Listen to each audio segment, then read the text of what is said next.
இயேசு திருப்பெயரில் நம்முடைய வாழ்த்துக்களை ஸ்தோத்திரங்களை தெரிவித்துக் கொள்கிறோம். இந்த மாத சிறப்பு ஆராதனை தொழுகையை நம்ம ஆரம்பிக்கலாம். நமது ஆரம்பம் பிதா குமாரன் பரிசுத்த ஆவியின் நாமத்தில் உள்ளது. ஆமென். கர்த்தரை நோக்கி ஜெபிப்போம்.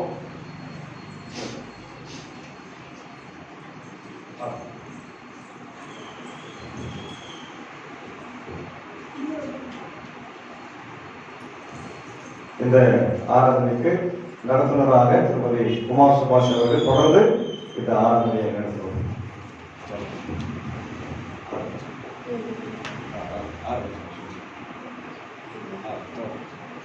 துவக்க ஜெபம் திருமதி கீதா கிறிஸ்டி டேனியல்.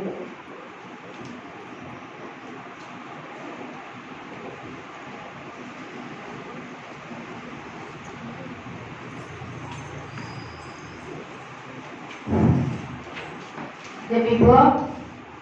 பிதாவே ஸ்தோத்திரம் ஆண்டவரே. அப்பா இந்த வேலை கொடுத்த கிருபைக்காக நன்றி தகப்பனே. அப்பா கர்த்தாவே மாத ஞாயிறுகள் கொடுத்த கிருபைக்காக ஒரு கோடான கோடி நன்றி தகப்பனே. சப்பா அப்பா அந்த ஆராதனை ஆசீர்வதி ஆண்டவரே. சப்பா கர்த்தாவே அப்பா வராது தடைப்பட்ட பிள்ளைகள் ஆண்டவரை விதமா கொண்டு வரும்படியா ஜெபிக்கிறோம் சாமி. ஆண்டவரே அப்பா கர்த்தாவே பாடல் பகுதியிலிருந்து வேத வசன பகுதியிலிருந்து கர்த்தாவே எல்லாவற்றையும் ஆண்டவரே சப்பா கர்த்தாவே இந்த ஆராதனை ஆசீர்வதி ஆண்டவரே சப்பா. அந்த மாத ஞாயிறு கர்த்தாவே அப்பா கர்த்தாவே 2-3 பேர் எங்க இருக்கிறீங்களா கர்த்தாவே அந்த மத்தியில் நான் இருப்பேன் சொன்னேன் தகப்பனே. சப்பா கர்த்தாவே ஒவ்வொரு பிள்ளைகளும் ஆண்டவரே சப்பா கர்த்தாவே கொண்டு வரும்படியா ஜெபிக்கிறோம் சாமி. ஆண்டவரே அப்பா அந்த ஊழியக்காரமா கூட ஆண்டவரே சப்பா கர்த்தாவே துரிதமா கொண்டு வந்து கிருபைக்காக நன்றி ஆண்டவரே சப்பா கர்த்தாவே. அப்பா கர்த்தாவே அந்த வேத வசனம் கர்த்தாவே எங்களோட பேசும்படியா ஜெபிக்கிறோம் அப்பா கர்த்தாவே. இந்த ஆராதனை ஆசீர்வதி ஆண்டவரே சப்பா. ஒவ்வொரு பிள்ளைகளும் ஆண்டவரே வெளிமை போகாத படிக்கு உங்களுடைய பெருசலம் எங்களோடு இருக்கட்டும் சாமி. ஆண்டவரே ஆரம்பமுடைய முடிவரை எங்களோடு இருந்து வழி நடத்தி ஆசீர்வாதங்களா ஜெபிக்கிறோம் சாமி. இயேசு நாமத்தால் ஜெபிக்கிறோம் நல்ல பிதாவே. ஆமென்.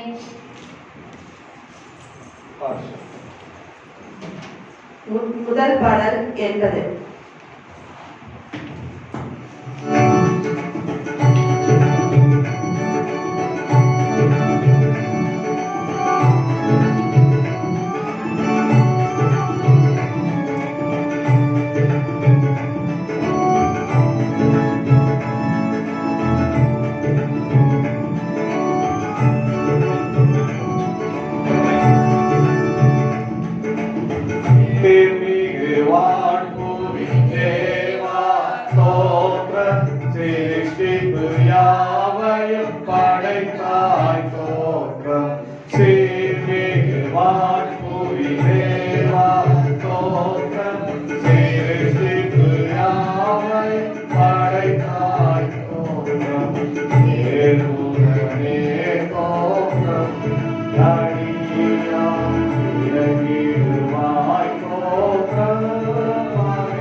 பிரதான தேவாலய முறையை சுருக்க முறையை மட்டும் இந்த நாளிலே நாம் பாடி தொடர்ந்து ஆரம்பிக்கலாம்.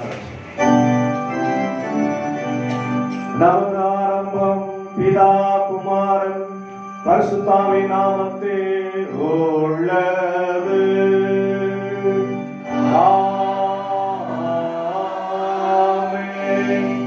கர்த்தருக்குள் பிரியமானவர்களே, நமது பிதாவாகிய கடவுளிடம் கபடற்ற இருதயமுள்ளவர்களாய் சேர்ந்து நமது பாவங்களை அவருக்கு அறிக்கையிட்டு அவைகளை மன்னிக்க நமது இரட்சகராகிய இயேசு கிறிஸ்துவின் நாமத்தில் அவரை நிற்கின்றோம். வாருங்கள்.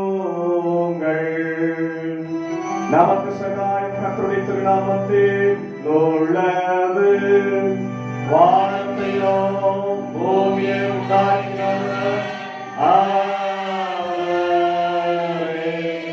என் மீறுதல்களை கர்த்தருக்கு அறிக்கையிடுவேன் என்றேன். தேவரே என் பாவத்தின் தோஷத்தை மன்னித்தீர். சர்வவல்லவரான கடவுளே, எங்கள் சிருஷ்டிகரும் மீட்பருமானவரே, ஏழை பாவிகளாகி நாங்கள் சுபாவத்தின்படி பாவங்களும் தீக்குறவுமாயிருக்கிறோம் என்றும் மனதினால் வாக்கினால் நடக்கையினால் உபத்திரமாய் பாவம் செய்தோம் என்றும் அறிக்கையிடுகிறோம். ஆதலால் எங்கள் ஆண்டவராகிய இயேசு கிறிஸ்துவின் நிமித்தம் நீர் காக்கிற கிருபையை தேடி உம்முடைய அளவற்றிலிருந்து அடைக்கலப்புக வருகிறோம். அளவில்லாத உள்ள கடவுளே, எங்களை மீட்கும்படி மரணத்துக்கு ஒப்பு கொடுத்த இந்த ஒரே பேரான குமாரன் எங்களுக்கு இறங்கி எங்கள் பாவங்களை எல்லாம் மன்னித்தரணும். இந்த கிருபையினால் நாங்கள் நித்திய ஜீவனை சொல்லிக் கொள்ளும்படி உண்மையும் சிந்தத்துக்கு வருகிற மெய்யான அறிவையும் வசனத்துக்கு மெய்யான கீழ்ப்படுதலையும் பரிசுத்தாவியை கொண்டு எதிரிகள் அறியப்படுத்த வேண்டும் என்று எங்கள் ஆண்டவராகிய இயேசு கிறிஸ்துவின் மூலமாய் வேண்டிக் கொள்கிறோம். கர்த்தாவே, ஆமென். சர்வ வல்லவரான பரமபிதாவாகிய கடவுள் நமக்கு இறங்கினார். அவர் தமது ஒரே பேரான குமாரன் நமது பாவங்களுக்காக மரணத்துக்கு ஒப்பு கொடுத்தது. அவர் எடுத்து நமது பாவங்களை மன்னிக்கின்றார். அவர் நாமத்தில் விசுவாசிக்கிறவர்களுக்கு கடவுளின் பிள்ளைகளாக அதிகாரம் கொடுத்து அவர் தமது பரிசுத்தாவை தந்துள்ளதாய் வாக்குத்தத்தம் பண்ணினார். விசுவாசம் உடையவனாய் ஞானஸ்நானம் பெற்று ரட்சிக்கப்படுவான். கர்த்தாவே, அனைவருக்கும் கிருபை செய்திடணும்.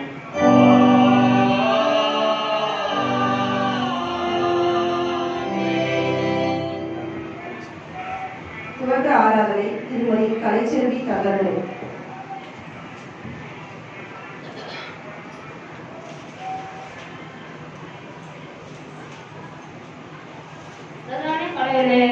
அனைத்தையும் படைத்தவரே, குமாரனாகிய கடவுளே, உடலை மீட்டவரே, பரிசுத்தராகிய கடவுளே, சபையை பரிசுத்தமாக்கவரே,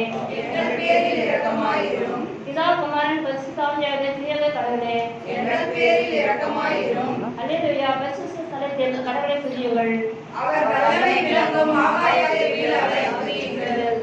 பராக்கிரம செயல்களின் நிமித்தம் அவரை துதியுங்கள். எக்கால துணையோடு அவரை துதியுங்கள்.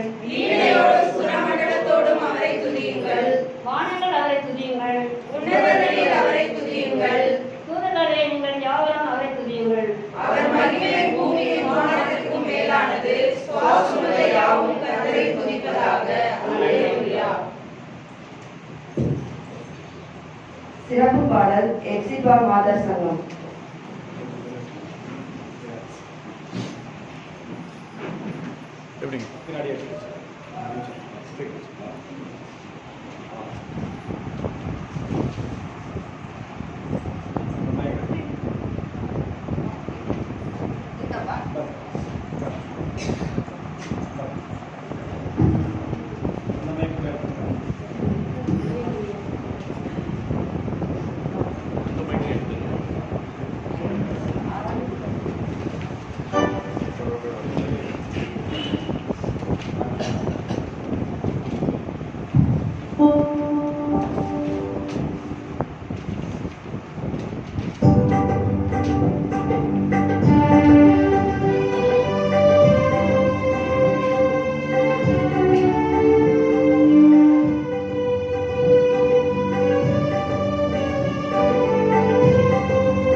துதி ஆராதனை திருமதி பரிமளா கோபிநாத்.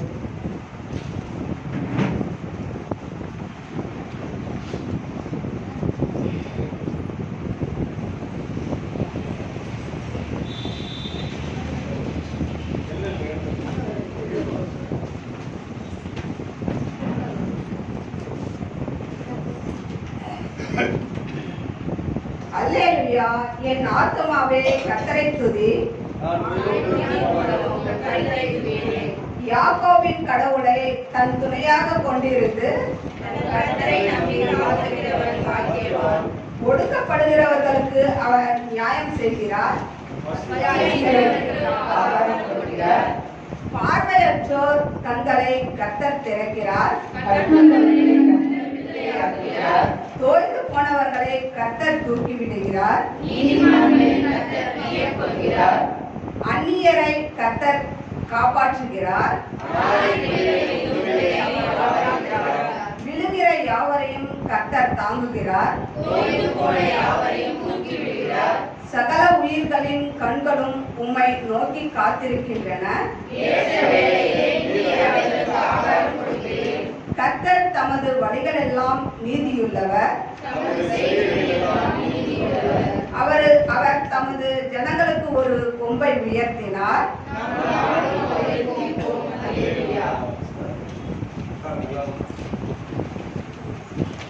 திருமுறை பகுதிகள். சங்கீதம் திருமதி தீபா சர்மா.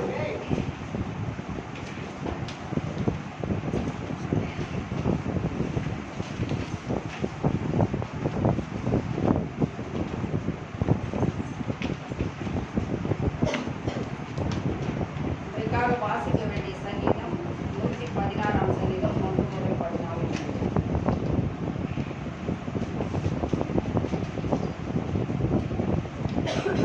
கர்த்தர் என் சத்தத்தையும் என் விண்ணப்பத்தையும் கேட்டதினார். அவரில் அன்பு கூறுகிறேன். அவர் தமது செவியை எனக்கு சாய்த்தபடியால் நான் உயிரோடு இருக்கும் மனமும் அவரை தொழுது கொள்வேன்.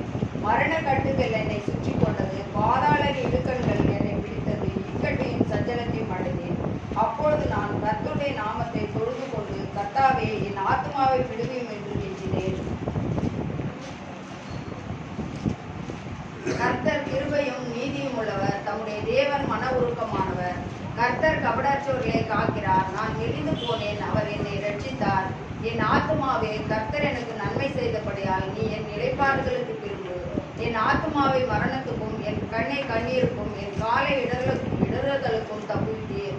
நான் கர்த்தருக்கு முன்பாக ஜீவனுள்ளோ தேசத்தில் நடப்பேன்.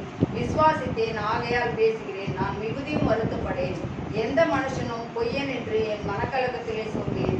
கர்த்தர் எனக்கு செய்த எல்லா உபகரணங்களுக்காகவும் அவருக்கு எண்ணத்தை செலுத்துவேன்.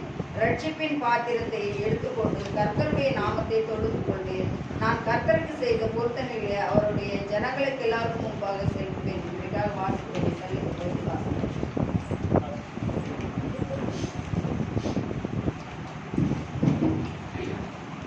பழைய ஏற்பாடு திருமதி கேத்ரின் நந்தி பாக்ஷா.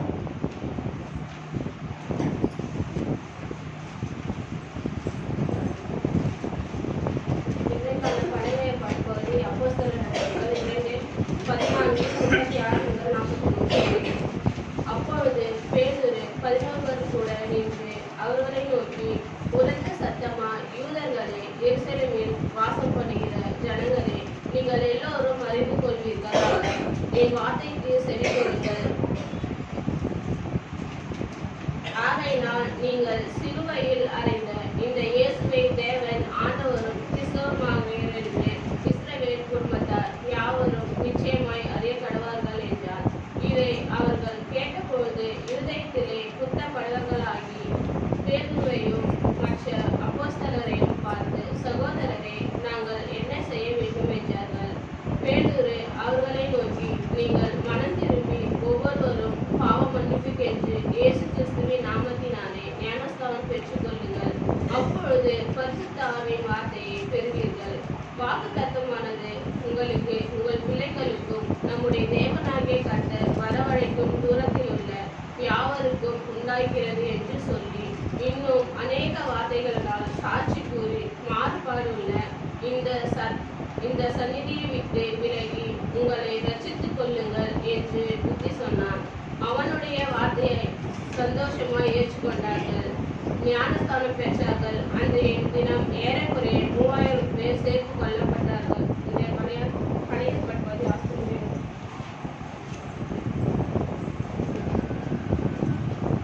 நிருப பகுதி திருமதி ஷர்மிளா ஆபரகம்.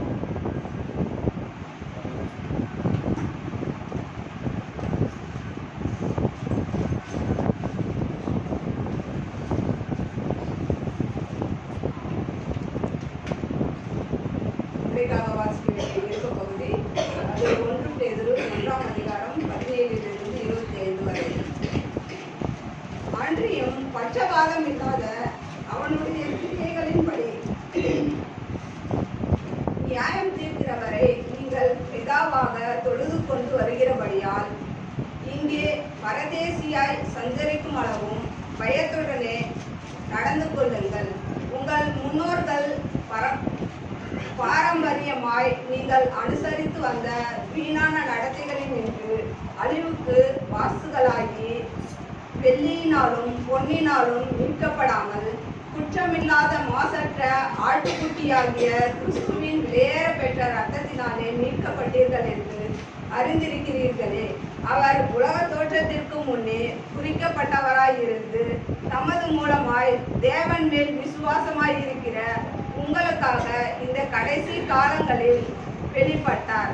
உங்கள் விசுவாசமும் நம்பிக்கையும் தேவன் மேல் இருக்கும்படி அவரை மரித்தோரிலிருந்து எழுப்பி அவருக்கு மகிமையை கொடுத்தார்.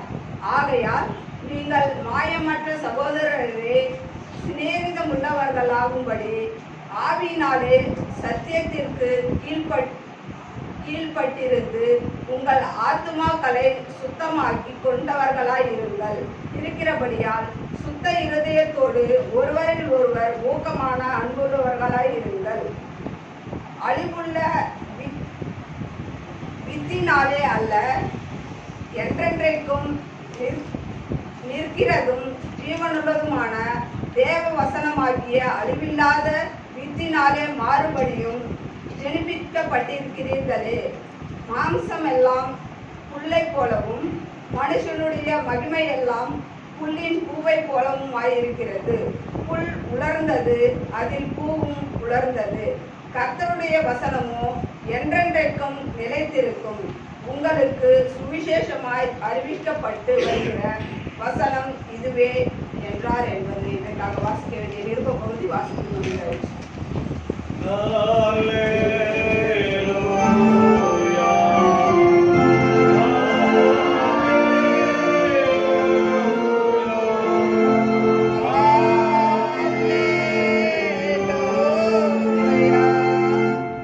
சுவிசேஷ பகுதி திருமதி அனிதா ஜாமஸ்.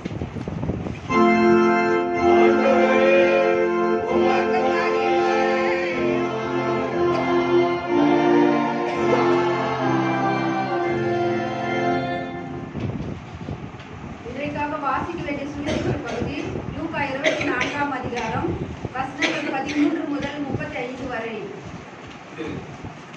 அன்றைய தினமே அவர்களில் 2 பேர் எருசலேமுக்கு 7 அல்லது 8 மைல் தூரமான எம்மாவு என்னும் கிராமத்துக்கு போனார்கள். போகையில் இந்த வர்த்தமானங்கள் யாவையும் குறித்து அவர்கள் ஒருவரோடு ஒருவர் பேசிக் கொண்டார்கள். இப்படி அவர் பேசி சம்பாஷித்துக் கொண்டிருக்கையில் இயேசு தாமே சேர்ந்து அவர்களுடனே நடந்து போனார். ஆனாலும் அவரை அறியாதபடிக்கு அவர்களுடைய கண்கள் மறைக்கப்பட்டிருந்தது. அப்பொழுது அவர் அவர்களை நோக்கி, நீங்கள் துக்க முகமுள்ளவர்களாய் வழி நடந்து ஒருவருக்கொருவர் சொல்லிக் கொள்ளுகிற காரியங்கள் என்னவென்று கேட்டார். அவர்களில் ஒருவனாகிய கிலேயோப்பா என்பவன் பிரதியுத்தரமாக, இந்நாட்களில் எருசலேமிலே நடந்தவைகளை அறியாதபடிக்கு நீர் அந்நியராய் இருக்கிறீரோ என்றான். அவர் இவைகள் என்றார். எவைகள் என்றார். அதற்கு அவர்கள், நசரேயனாகிய இயேசுவை குறித்தவைகளே. அவர் தேவனுக்கு முன்பாகவும் ஜனங்கள் எல்லாருக்கும் முன்பாகவும் செய்கையிலும் வாக்கிலும் வல்லமையுள்ள தீர்க்கதரிசியாய் இருந்தார். நம்முடைய பிரதான ஆசாரியரும் அதிகாரிகளும் அவரை மரண ஆக்கினைக்குட்படுத்தி சிலுவையில் அறைந்தார்கள். அவரே இஸ்ரவேலை மீட்டு ரட்சிப்பார் என்று நாங்கள் நம்பியிருந்தோம். இவைகள் சம்பவித்து இன்று 3 நாள் ஆகிறது. ஆனாலும் எங்கள் கூட்டத்தை சேர்ந்த சில ஸ்திரீகள் அதிகாலமே கல்லறையினிடத்திற்கு போய் அவருடைய சரித்திரத்தை காணாமல் திரும்பி வந்து அவர் உயிரோடு இருக்கிறார் என்று சொன்ன தேவ தூதரை தரிசித்தோம் என்று சொல்லி எங்களை பிரமிக்க பண்ணினார்கள். அப்பொழுது எங்களில் சிலர் கல்லறையினிடத்திற்கு போய் ஸ்திரீகள் சொன்னபடியே கண்டார்கள், அவரையோ காணவில்லை என்றார்கள். அப்பொழுது அவர் அவர்களை நோக்கி, தீர்க்க தரிசனம் சொன்ன யாவையும் விசுவாசிக்கிறதற்கு புத்தியில்லா மந்தை இருதயம் உள்ளவர்களே, கிறிஸ்து இவ்விதமாக பாடுபடவும் தமது மகிமையின் பிரவேசிக்கவும் வேண்டியதில்லையா என்று சொல்லி மோசே முதலிய சகல தீர்க்க தரிசிகளும் எழுதின வேத வாக்கியங்கள் எல்லாவற்றிலும் தம்மை குறித்து சொல்லியவைகளை அவர்களுக்கு விவரித்து காண்பித்தார். அத்தருணத்தில் தாங்கள் போகிற கிராமத்துக்கு சமீபமானார்கள். அப்பொழுது அவர் அப்புறம் போகிறவர்கள் போல காண்பித்தார்கள். அவர்கள் அவரை நோக்கி, நீர் எங்களுடனே தங்கியிரும், சாயங்காலம் ஆயிற்று, பொழுதும் போயிற்று என்று அவரை வருந்தி கேட்டுக்கொண்டார்கள். அப்பொழுது அவர் அவர்களுடனே தங்கும்படி உள்ளே போனார். அவர்களோடே அவர் பந்தி இருக்கையில் அவர் அப்பத்தை எடுத்து ஆசீர்வதித்து அதை பிட்டு அவர்களுக்கு கொடுத்தார். அப்பொழுது அவர்களுடைய கண்கள் திறக்கப்பட்டு அவரை அறிந்தார்கள். உடனே அவர் அவர்களுக்கு மறைந்து போனார். அப்பொழுது அவர்கள் ஒருவரை ஒருவர் நோக்கி, வழியிலே அவர் நம்முடனே பேசி வேத வாக்கியங்களை நமக்கு விளங்க காட்டின பொழுது நம்முடைய இருதயம் நமக்குள்ளே கொழுந்து விட்டு எரியவில்லையா என்று சொல்லிக்கொண்டு அந்நேரமே எழுந்திருந்து எருசலேமுக்கு திரும்பி போய் 11 அவர்களோட இருந்தவர்களும் கூடியிருக்க கண்டு, கர்த்தர் மெய்யாகவே உயிர்த்தெழுந்து சீமோனுக்கு தரிசனமானார் என்று அவர்கள் சொல்ல கேட்டு வழியில் நடந்தவைகளையும் அவர் அப்பத்தை பிற்கையில் தாங்கள் அவரை அறிந்து கொண்டதையும் விவரித்து சொன்னார்கள். இன்றைக்காக வாசிக்க வேண்டிய சுவிசேஷ பகுதி வாசித்து முடிந்தது.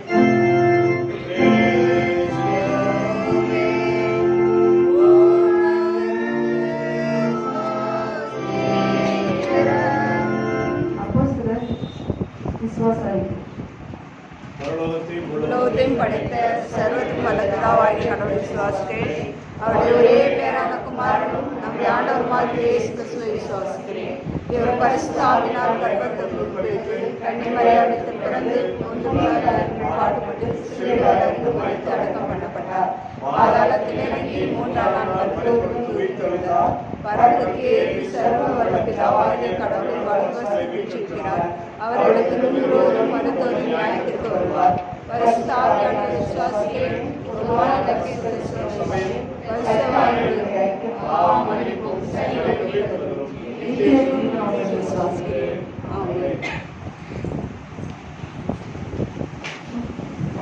இரண்டாம் பாடல் 253.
பொய்மாற்றி சாவிகளை கேட்டு கொண்டாற்றி பத்ரசாலை பேசி வாய்ப்பார்.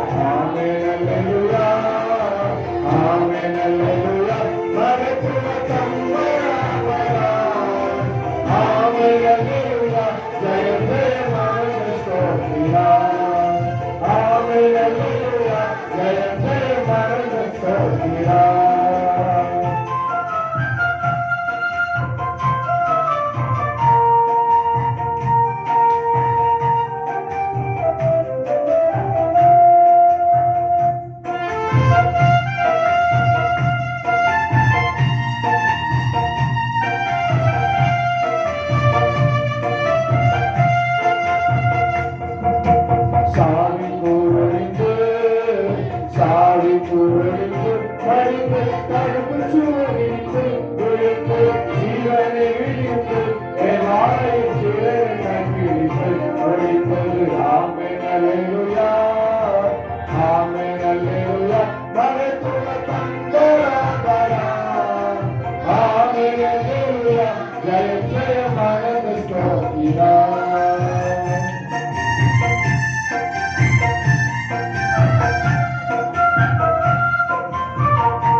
சிறப்பு செய்திக்கான ஜெபம். திருமதி செல்வி செல்வம்.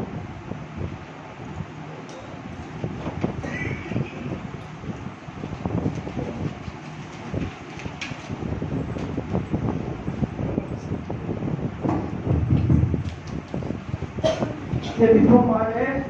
என்றும் என்றும் என்றும் மாறாத எங்கள் பரிசுத்த பரலோக பிதாவே, ஆண்டவரே, இந்த காலைகளிலே நாங்கள் ஒவ்வொருத்தரும் என்ன நோக்கத்தோடு ஆண்டவரே அந்த காலையில் என்னை தேடுதலில் கண்டறிவார்கள் என்று சொன்னது போல ஆண்டவரே, இந்த மாத ஞாயிறு சுவாமி நாங்கள் ஒவ்வொரு மாதங்களும் ஆண்டவரே உன்னை முதல் ஆண்டவரே நீங்க எப்படி எழுந்தீங்க என்று பார்த்தது மாதங்கள் ஆண்டவரே. நாங்கள் ஒவ்வொரு மாதங்களாக இந்த வருடத்தில் ஆண்டவரே 2026 அஞ்சில் நாங்கள் உன்னை காணது போல 2026 ஆண்டவரே நாங்கள் ஜீவனுள்ள தேவன் என்ற காலங்களிலே தேட வந்திருக்கிற சுவாமி. எங்க ஒவ்வொரு மாதத்துடைய வாய்ஸ் நாட்களையும் கூட்டி கொடுங்க. இனிய பல ஆண்டவரே மாத ஞாயிறு நாங்கள் கொண்டாடணும் ஆண்டவரே. ஒவ்வொருத்தரும் இந்த ஆலயத்தில் வந்துக்கிற ஒவ்வொரு மாதங்களையும் நீங்க ஆண்ட கால்வழியிலும் நீங்க கண்ணோக்கி பாருங்க ஆண்டவரே. ஆண்டவரே வந்திருக்கிற அடியாளுடைய நோக்கத்தை நீங்க அறிஞ்சு அந்த அடியாளை மூடி மறைச்சு வச்சு ஆண்டவரே இன்னைக்கு என்ன விதை இந்த ஆலயத்துல விதைக்க போறாங்க ஆண்டவர். அந்த விதைக்கிற விதை 60 100 ஆண்டவரை இடம் கொள்ளாத இந்த ஆலயத்துல பெருகி நிரம்பி வழிந்த சுவாமி. இப்படி வசனத்தை கேட்க வந்த ஒவ்வொருத்தரும் ஆண்டவர் இந்த ஆலயத்தில் இருக்கிற ஆயனுடைய குடும்பத்தையும் பொறுப்பாளர் குடும்பத்தையும் இந்த ஆலயத்தில் ஊழியம் செய்கிற ஒவ்வொரு குடும்பத்தையும் இந்த காலங்களில் ஒவ்வொரு மாதனுடைய குடும்பத்துக்கு அருகில ஆசீர்வதிங்க ஆண்டவரே. வந்திருக்கிற ஒவ்வொரு குடும்பத்து மேலே ஆண்டவரே இந்த 2026 சுவாமி வல்லமையோடு விசுவாசத்தோடு ஆண்டவரே விசுவாசம் உள்ள ஜெபம் பிணியாளை ரட்சிக்கும் என்று சொன்னது போல ஆண்டவரே ஒவ்வொருத்தரும் மேலே இன்னும் நாங்கள் அதிகமாக ஜெபிக்கணும், இன்னும் அதிகமாக ஆசீர்வாதத்தை பெற்றுக்கொள்ள ஆண்டவரே. வந்தது அடியாள் குடும்பத்தை நீங்க ஆசீர்வதிச்சு ஆண்டவர் இன்னைக்கு என்ன வசனம் கேட்க போறோமோ அந்த வார்த்தையின்படி நாங்க கீழ்ப்படிஞ்சு கேட்க எங்க ஒவ்வொருத்தருடைய சிந்தனை எங்க சிதறவிடாமல் ஆண்டவர் ஜீவனுள்ள தேவன் மேலே நோக்கத்துமா இருந்த ஜெபத்தை கேட்க போறோம். அதுக்காக நன்றி ஆண்டவரே. மீட்பர் இயேசு கிறிஸ்து நாமத்திலே ஜெபிக்கிறது நல்ல பிதாவே, ஆமென்.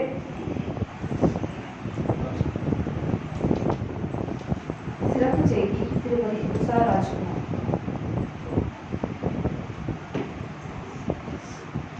வாழ்ந்த ஆண்டவருடைய பிள்ளைகளே, சபையின் பொறுப்பாளர்களே, சிறப்பாக மாதர் சங்கத்தின் பொறுப்பாளர்களே, வாணிமொழி வட்ட மாதர் சங்கத்தினுடைய தலைவர் அவர்களே, உங்களுடைய அன்பின் அழைப்பை ஏற்று நாளிலே முதலில் வந்திருக்கிறவர்கள் உங்களுக்கு தெரியும் நினைக்கிறேன். ரொம்ப நாளைக்கு முன்னாடி சிலுவை காட்சி, அதே போல சீர்திருத்தல் நாட்களில் இல்பட்டை காலத்தில் வந்திருக்கிறாரு அப்படின்னு சொன்னாங்க. காலையில் 4000 வரும்போது தான் பேசினோம். ஒரு சிறிய திருச்சபை தான். ஆனாலும் ஐரம்மா அழைத்த போது எந்த ஒரு மறுப்பும் சொல்லாமல் உடனடியாக நான் வருகிறேன் என்று சொல்லி காலையில தயாராகி வந்திருக்கிறாங்க. இவங்க வெறும் ஐரம்மா மட்டும் இல்லை, ஐயருடைய மனைவியும் கூட எங்களை போன்ற இறையல் கல்வியை படித்தவர்கள். ஆனா அவங்க நாகர்கோயில்ல அவனுடைய சொந்த ஊர் வந்து நாகர்கோயில். இன்னைக்கு நம்மோடு கூட ஆம்பூர் வாசியாவே மாறிட்டாங்க. ஆம்பூர்காராவே மாறி அவருடைய கணவர் அவருடைய மதிப்புரிய ஆயர் தந்தை பிஜிஎஸ் ராஜ்குமார் அவர்கள் இம்மானுவேல் லுத்தரன் சபை நூற்றாண்டு சபையினுடைய பேராளர்களுடைய போதகராக பணியாற்றி வருகிறார். அவங்களுக்கு 2 பிள்ளைகள், மகள், மருமகன், ஒரு பேர பிள்ளை இருக்கிறாங்க. மகன் ஷான் இருக்கிறான். அதுதான் அவங்களுடைய குடும்பம். அது ஐரமாவுக்காக ஊழியத்துக்கு ஜெபம் பண்ணுங்க. இந்த நாளில இந்த அன்பின் அழைப்பு ஏற்று வந்தது நமக்கு பெரிய மகிழ்ச்சி. ஆகவே உங்கள் சார்பாக, மாணவர்கள் சார்பாக ஐரமாவை இப்போது நான் வரவேற்று ஜெயலட்சுமி அழைப்பு பண்ணி அனுபவிக்கிறேன்.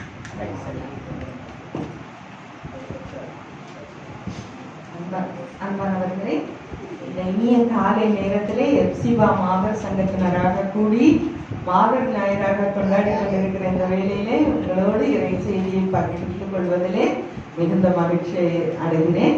ஐயர் சொன்ன மாதிரி நான் உஷா ராஜ்குமார். நம்முடைய நாகர்கோயில் சபை சங்கத்திலே குளச்சல் வட்டம் உண்டு. அதிலே குளச்சல் என்ற ஒரு அழகான கிராமத்தை சேர்ந்தவள். இறையியல் படிப்பை முடித்து திருமணத்தின் வழியாய் உங்களோடு பயணித்துக் கொண்டிருக்கிறேன். தற்சமயம் என்னுடைய பணித்தளமாக மேல்பட்டி சர்க்கிள், மேல்பட்டி போதக வட்டத்திலே டீக்கனஸாக ஒர்க் பண்ணி கொண்டிருக்கிறேன். ஆம்பூர் சபை சங்கத்திலே விபிஎஸ் கோஆர்டினேட்டராகவும் இருக்கிறேன். உங்களை சந்திப்பதிலே மிகுந்த மகிழ்ச்சி அடைகிறேன். ஒரு நிமிடம் கண்களை மூடி ஜெபம் செய்வோம். இரக்கமுள்ள அன்பின் பரமபிதாவே, ஆண்டவரே, இந்த இனிமையான காலை வேளைக்காக உமக்கு நன்றி செலுத்துகிறோம் சுவாமி.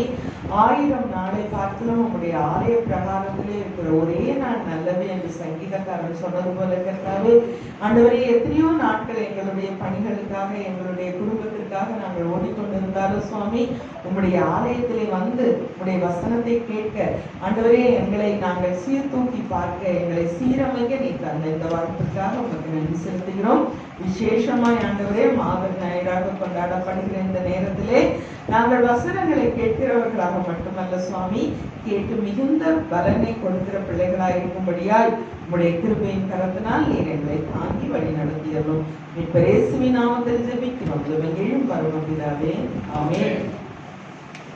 அன்பானவர்களே, சிறிது நேரம் தியானிக்கும்படியாக எடுத்துக்கொண்ட வேத பகுதி ரோமருக்கு எழுதின நிருபம் 12ஆம் அதிகாரம் 13ஆம் வசனம். அப்போஸ்தலனாகிய பவுல் ரோமருக்கு பரிசுத்தவான்களுடைய குறைவில் அவர்களுக்கு உதவி செய்யுங்கள், அந்நியரை உபசரிக்க நாடுங்கள். இந்த பைபிள்ல, கடவுள் பைபிள்ல 3 விஷயம் சொல்லியிருக்காங்க. ஃபர்ஸ்ட் வந்து ஜெபத்தில் கருத்துருங்கள், பரிசுத்தவான்களின் அவசியத்தில் அவர்களுக்கு பகிர்ந்து கொள்ளுங்கள், அந்நியரை உபசரிக்க கருதாயிருங்கள். மாதர் ஞாயிறு கொண்டாடும் வழக்கம் நமக்கு இல்லை. சுமார் 1975ஆம் வருஷத்துல இருந்து ஜெர்மனியை சேர்ந்த கிளாரா ஜெட்கின் அவர்களெல்லாம் பெரிய போராட்டங்கள், பெண்கள் வீதியில எல்லாம் இறங்கி போராடினாங்க. எங்களுக்கும் சுதந்திரம் வேணும், சம வேலை நேரம் தரணும், சம ஊதியம் தரணும், அப்படியெல்லாம் நிறைய கோரிக்கைகளை வைத்து அவர்கள் போராடினார்கள். ஓட்டு உரிமை தரணும், இடஒதுக்கீடு தரணும். நல்லா இந்த போராட்டங்கள் எல்லாம் அந்த பேசப்பட்டு 1975ஆம் வருஷம் ஜூன் மாசம் ஒரு தீர்மானம் கொண்டு வரப்பட்டது. மார்ச் 8ஆம் தேதி என்பது உலக மகளிர் தினமாக கொண்டாடப்பட்டது. நமக்கும் ஆம்பூர் சபை சங்கத்தின் சார்பில் மார்ச் 8ல ஒரு பெரிய வருஷம் ஒரு அழகான மாதக் குழுகை நடத்துவாங்க இல்லையா? இந்த வருஷம் அது லெந்து நாள் ஆயிட்டதுனால மே 1ஆம் தேதி வச்சிருக்காங்க. நீங்கெல்லாம் அதுல சந்தோஷமா கலந்து ஆண்டவர் நாமத்தை மகிமைப்படுத்துவோம் நம்புறோம், எதிர்பார்க்கிறோம். அதே போல மார்ச் 8 உலக மகளிர் தினமா கொண்டாடுவோம். 2வது நம்முடைய திருச்சபைகள்ல என்ன கொண்டாடுவாங்க? நிறைய திருச்சபைகள்ல உயிர்த்தெழுதலுக்கு, அதாவது ஈஸ்டருக்கு அடுத்த ஞாயிறு பெரும்பாலும் கொண்டாடுவாங்க. ஏன் அப்படி? ஆண்டவராகிய இயேசு கிறிஸ்து உயிர்த்தெழுந்த உடனே மரியாளுக்கு காட்சி கொடுக்கிறாரு இல்லையா? மகதலேனா மரியாளுக்கு, ஐயோ கல்லறையில் அவர் இல்ல, காலியா இருக்கு, யாரோ அவரை எடுத்துட்டு போயிட்டாங்க, நான் அழுதுட்டு இருக்கும்போது மரியாளே ஏன் அழுற? ரபுனி இங்கே அவளுக்கு தெரியல, யாரோ தோட்டக்காரர்னு நினைச்சு ஆண்டவரை காணோம் எடுத்துட்டு போயிட்டாங்க. அவர் தன்னை மரியாதை என்கிற அந்த அன்பின் குரலை கேட்ட உடனே என்ன சொல்றா? ரபுனி, ரபுனின்னா போதகரேன்னு. அப்போ உயிர்த்தெழுந்த ஆண்டவர் முதலாவது காட்சி கொடுத்தது மாதருக்கு, ஒரு பெண்ணுக்கு. அவள் தான் ஓடி போய் அறிவிக்கிறார் அவர் அங்க இல்ல, உயிர்த்தெழுந்தாருன்றது இல்லையா? அந்த ஞாபகமா ஈஸ்டருக்கு அடுத்த சண்டையை கொண்டாடுவாங்க. மூணாவதா எப்ப வேணும்னாலும் மாதர்களுக்காக ஒரு நாள் மாதர் ஞாயிறாக கொண்டாடுகிறோம் இல்லையா? அப்படி 3 விதத்துல கொண்டாடப்படுகிறாங்க. இப்போ நம்ம வாசிக்க கேட்ட வசனத்துல 3 விஷயத்தை பார்த்தோம் இல்லையா? ஃபர்ஸ்ட் என்ன? ஜெபத்தில் தரித்திருங்கள். வேதத்துல நமக்கு சொல்லியிருக்கு இல்லையா ஜெபத்தின் முக்கியத்துவம் பற்றி. ஆண்டவராகிய இயேசு கிறிஸ்து ஜெபத்தின் வழியாய் நமக்கு முன்மாதிரி ஜெபிக்கணும். அதுவும் ரொம்ப அழகா சொல்லியிருக்காரு. ஜெபிக்கும் போது அறை வீட்டை மூடிட்டு அந்தரங்கத்தில் இருக்கிற பரம பிதாவை நோக்கி ஜெபம் பண்ணுங்க. அப்ப அவர் என்ன சொல்ல வர்றாங்க? கடவுளுக்கும் நமக்குமான அந்த இறுகிய நெருக்கமான தொடர்பு ஜெபத்தின் வழியாய் தொடர்பு கொள்ளப்படுகிறது. ஆண்டவரோடு நாம் தொடர்பு படுத்தப்படுகிறோம் இல்லையா? ஆண்டவரோடு பேசுகிறோம். இப்ப நானும் என் ஃப்ரெண்டும் பேசணும்னா மணிக்கணக்கில் பேசுவோம் போன்ல. உலக யுத்தத்துல இருந்து அக்கம் பக்கத்து லேடிஸ்ல இருந்து என்னென்னமோ பேசுவோம். என்ன பேசுறோன்னே தெரியாது. பேசுவோம் 1 மணில இருந்து 1.5 மணி நேரம் தாண்டி கூட பேச்சு நின்றுட்டே இருக்கும். விஷயம் ஒன்றும் இருக்காது, ஆனா பேசுவோம். என்ன? எங்க 2 பேருக்குள்ள நட்பு, அன்பு இல்லையா? ஆனா ஆண்டவர்கிட்ட 5 நிமிஷம் ஜெபம் பண்றதுக்குள்ள தூக்கம் வருது, டயர்ட் ஆயிடுது, பிஸி ஆயிடுறோம் இல்லையா? ஜெபிக்க நமக்கு நேரம் இல்லாதது மாதிரி ஒரு தோற்றம். அப்படி இல்லைன்னா ஜெபிக்க நமக்கு விஷயம் இல்லாத மாதிரி தோற்றம். ஆண்டவரோடு உண்மையிலே நாம் அன்பு கொள்ளும் போது, ஆண்டவரோடு உண்மையிலே நாம் நெருக்கமா இருக்கும் போது, அவரோடு ஜெபத்தின் வழியாய் தொடர்பு கொள்ள நமக்கு நிறைய விஷயங்கள் வரும் இல்லையா? பழைய ஏற்பாட்டுல எஸ்தர் 4:16 வாசிக்க வேண்டாம், வீட்டுல வாசிங்க. எஸ்தர் புஸ்தகம் நமக்கு எல்லாருக்கும் தெரியும் இல்லையா? எஸ்தர் என்ன பண்ணாங்க? உபவாசித்து ஜெபித்தார்கள். எதுக்காக ஜெபித்தாங்க? யூதர்கள் முழு யூத குலமும் அழிக்கப்பட வேண்டும் என்கிற ஆமானின் திட்டத்திலிருந்து யூத குலம் காப்பாற்றப்பட வேண்டும் என்பதற்காக எஸ்தர் ஜெபித்தார். நான் மரித்தாலும் பரவாயில்ல, அதாவது அடக்கிக்காமல் ராஜா கிட்ட போனா என் மரண தண்டனை கூட கொடுக்கப்படலாம், ஆனாலும் பரவாயில்ல, எனக்காக ஜெபியுங்கள், நானும் என் தோழிகளும் ஜெபிப்போம் என்று ஜெபித்து அந்த காரியத்திலே அவள் வெற்றி பெற்றாள். யூதர்களை கொலை செய்ய வேண்டும் என்கிற, அதாவது யூதர் என்ற ஒரு குலமே இல்லாமல் அழித்து போட வேண்டும் என்கிற ட்ரம்ப் சொல்றாரு இல்லையா? ஈரான் என்கிற ஒரு கலாச்சாரமே இருக்காது, நாடே இருக்காது, அப்படி அழிச்சுவேன்னு சொல்றாங்க இல்லையா? அது மாதிரி ஆமான் திட்டமிட்டார். யூதர் என்கிற ஒரு குலமே இல்லாதபடிக்கு நாம் அழித்து விட வேண்டும் என்று. ஆனால் வாக்களிக்கப்பட்ட குலம் ஆண்டவராகிய இயேசு கிறிஸ்து அதிலே தான் வந்தார் இல்லையா? ஏசாயா தீர்க்கதரிசன புஸ்தகம் 9:6 சொல்லுவாங்க, நமக்கு எல்லாம் தெரிஞ்ச வசனம். நமக்கு ஒரு பாலகன் பிறந்தார், நமக்கு ஒரு குமாரன் கொடுக்கப்பட்டார், ராஜாதிகாரம் அவர் தோளின் மேல் இருக்கும், அவர் நாமம் அதிசயமான ஆலோசனை கர்த்தா, வல்லமையுள்ள கடவுள், நித்திய பிதா, அதாவது நித்திய ராஜாவாக. தாவீதுக்கு ஆண்டவர் சொன்னார் இல்லையா? சிம்மாசனத்துல இருக்கிற ஒரு குலம், ஒரு அரசாட்சி தாவீதுக்கு இல்லாமல் போகாது, தலைமுறை தலைமுறையாக. அது ஆண்டவராக இயேசு கிறிஸ்துவிலே நிறைவேறிட்டு தாவீதின் வம்சத்திலே யூத கோத்திரத்திலே அவர் வந்தார். நித்திய பிதாவாக என்றென்றும் அவர் அரசாண்டு கொண்டிருக்கிறார் இல்லையா? அப்படி ஒரு வாக்குத்தத்தம் பண்ணப்பட்ட மேசியா வரவேண்டிய யூத குலத்தையே அழித்து விடலாம் என்று திட்டமிடப்பட்ட போது ஜெபத்தின் வாயிலாக எஸ்தர் ராணி அதை முறியடிக்கிறார். அதே தூக்கு மரத்திலே ஆமானும் அவன் குடும்பமும் தூக்கிலிடப்பட்டார்கள் என்று வேதம் நமக்கு சொல்லுகிறது இல்லையா? இன்னொரு நல்ல கேரக்டர் வேதத்துல என்ன? பழைய ஏற்பாட்டுல நமக்கு எல்லாருக்கும் தெரிஞ்ச அண்ணா. அதனால என்ன செய்யறா? ஆண்டவருடைய சமூகத்திலே தனக்கு குழந்தை இல்லைன்னு அழுது தன்னுடைய இருதயத்தை ஊற்றிவிட்டாள் என்று சொல்லப்படுகிறது. அப்போ ஏலி ஆசாரியர் உட்கார்ந்து பார்த்துட்டு இருக்காங்க. பண்டிகையின் கொண்டாட்டங்கள்ல இவ குடிச்சிட்டு ஏதோ புலம்பிட்டு இருக்காங்க. இல்ல ஐயா, நான் என்னுடைய இருதயத்தை ஆண்டவர்கிட்ட ஊற்றிவிட்டேன். அப்ப நீ அடுத்த உற்பத்தி காலத்துல உனக்கு ஒரு ஆண் குழந்தை இருக்கும் என்று அவளுக்கு சொல்லப்படுகிறது. அந்த 1 சாமுவேல் 1:18 மட்டும் வாசிங்க. 1 சாமுவேல் 1:18. அப்பொழுது அவர் உம்முடைய அடியாருக்கு உம்முடைய கண்களிலே தயவு கேட்டு கடவுது என்றால், பின்பு அந்த ஸ்திரீ புறப்பட்டு போய் போதனம் செய்தால், அப்புறம் அவர் துக்கமாய் இருக்கவில்லை. நம்ம என்ன பண்றோம்? ஜெபம் பண்றோம், ஆண்டவர்கிட்ட சொல்றோம் எல்லாத்தையும். ஆனா விசுவாசமா இருப்போமா?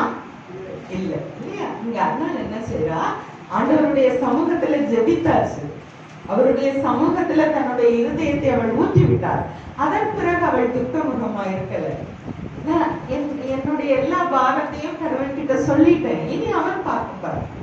ஏசாமி சொல்வார்ல, வருத்தப்பட்டு பாரம் சுமக்கிறவர்களே நீங்கள் எல்லாரும் என்னிடத்திலே வாருங்கள், நான் உங்களுக்கு இளைப்பாறுதல் தருவேன். நம்ம அவர்கிட்ட போறோம், நம்முடைய பாரங்களை அவர் கையில கொடுத்துறோம். ஆனா அதை விட மாட்டோம். அதையே பிடிச்சிட்டு இன்னும் நடக்கல, இன்னும் சரியாகல, இன்னும் கிடைக்கல, கிடைக்குமா கிடைக்காதா இல்லையா? ஒரு ஆலயத்துக்கு ஒரு பெரிய பணக்கார கோடீஸ்வரர் போயிருந்தாரு ஜெபிக்க. அந்த ஆலயத்துல ஒரு ஏழை மனிதன் உட்கார்ந்து வாய்விட்டு எதையோ ஜெபித்து கொண்டிருந்தாங்க. இவருக்கு ஒரே குறுக்குறுப்பு, இவ்வளவு நேரமா இவ்வளவு பக்தியா இவன் ஜெபிச்சுட்டு இருக்காங்க, என்னவா இருக்கும்? மெதுவா கிட்ட கேட்டா, ஆண்டவரே என் மனைவிக்கு உடம்பு சரியில்லை, மருத்துவ செலவுக்கு எனக்கு உடனடியா ஒரு 10,000 ரூபாய் வேணும் அப்படின்னு சொல்லிட்டு அவன் அப்படியே புலம்பி ஜெபிச்சுட்டு இருக்கான். இவருக்கு கேட்டுட்டு மனசே ஆகல. கொஞ்ச நேரம் கழிச்சு அவனை கூப்பிட்டு, ஐயா உங்க பிரச்சனை எனக்கு என்னன்னு தெரியும், நான் உங்களுக்கு 10,000 ரூபாய் தரேன், நீங்க உங்க மனைவியோட ட்ரீட்மெண்ட்டை பாருங்க. அந்த மனுஷனுக்கு ஒரே சந்தோஷம், நன்றி ஐயா, கடவுளே மகிமை.